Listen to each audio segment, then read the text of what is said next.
Aujourd'hui, nous allons nous intéresser à l'origine de la masse des particules. D'où vient que les particules ont une masse non nulle?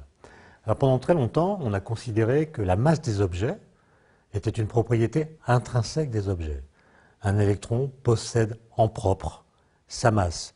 Pareil pour notre corps, par exemple, qui a une masse qui vient du fait qu'il y a une sorte de correspondance directe entre la notion de substance et la notion de masse. Toute substance est massive. Or, cette idée est contestée par les physiciens aujourd'hui, qui se demandent si les particules n'auraient pas une masse du fait qu'elles interagissent avec ce qu'on appelle le vide. Autrement dit, la masse des particules ne serait pas une propriété des objets, mais résulterait de l'interaction d'objets de masse nulle avec le vide. Alors pour comprendre cette idée, il faut revenir à ce qu'on appelle le modèle standard de la physique des particules. Les particules sont soumises à des forces, à des interactions, qui sont au nombre de 3. Il y a l'interaction électromagnétique, il y a les interactions nucléaires au nombre de 2, l'une qu'on appelle la faible, l'autre qu'on appelle la forte. Puis il y a une quatrième force qui est la gravitation, mais qui est négligeable, parce que très peu intense, très peu puissante à l'échelle où nous étudions aujourd'hui les particules. Et ces 3 interactions qui sont importantes pour elles sont décrites dans le modèle standard grâce à des concepts mathématiques qui utilisent notamment la notion de symétrie. Et donc on décrit les interactions en les associant à ce qu'on appelle des groupes de symétrie. Tout ça est très abstrait, mais ce qui est intéressant, c'est que les implications du modèle standard sont que, d'après lui, toutes les particules devraient avoir une masse nulle. Autrement dit, toutes les particules devraient être comme le photon, le grain de lumière, dont on sait qu'il est sans masse. Et donc il y a une sorte de contradiction entre l'observation, la mesure, qui nous dit que la plupart des particules ont une masse non nulle, et le modèle standard, qui nous dit que toutes les particules devraient être sans masse.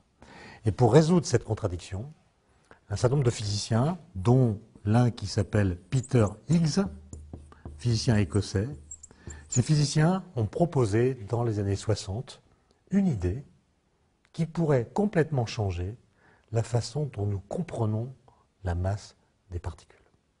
L'idée de Peter Higgs est la suivante, c'est de dire que, en fait, les particules élémentaires, l'électron, les quarks par exemple, n'ont pas de masse.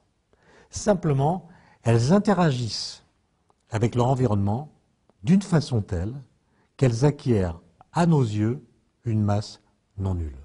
Pour comprendre cette idée, il suffit d'imaginer que vous êtes présent dans un cocktail, par exemple. Autour de vous, certains collègues sont présents, discutent, et à un moment donné, vous décidez de partir. Vous décidez de partir et ça vous amène à rencontrer, à saluer des gens que vous n'aviez pas rencontrés jusque-là. Vous les saluez, vous discutez avec eux. Et donc, ils vont ralentir votre mouvement. En quittant le cocktail, vous allez vous déplacer moins rapidement que vous ne marchez dans la rue lorsque vous êtes tout seul, par exemple. Et donc, ces interactions avec vos collègues vont vous conférer de l'inertie, vont vous ralentir, et donc vont vous donner l'apparence d'une masse. Eh bien, l'idée de Peter Higgs, c'est que les particules sont constamment dans un cocktail. Elles sont constamment en train d'interagir avec des collègues qui, en l'occurrence, s'appellent les bosons de Higgs, qui sont les particules dont on n'a jamais prouvé l'existence jusqu'à maintenant, qui seraient responsables de la masse des autres particules. Et donc on a construit, pour vérifier cette idée, une gigantesque machine qui s'appelle le LHC, Large Hadron Collider, qui va, dans les semaines et les mois qui viennent, voir si ces bosons de Higgs existent bel et bien.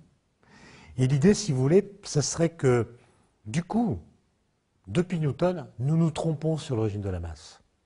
La masse n'est pas une propriété des objets, mais une propriété qui résulte de leur interaction avec le vide.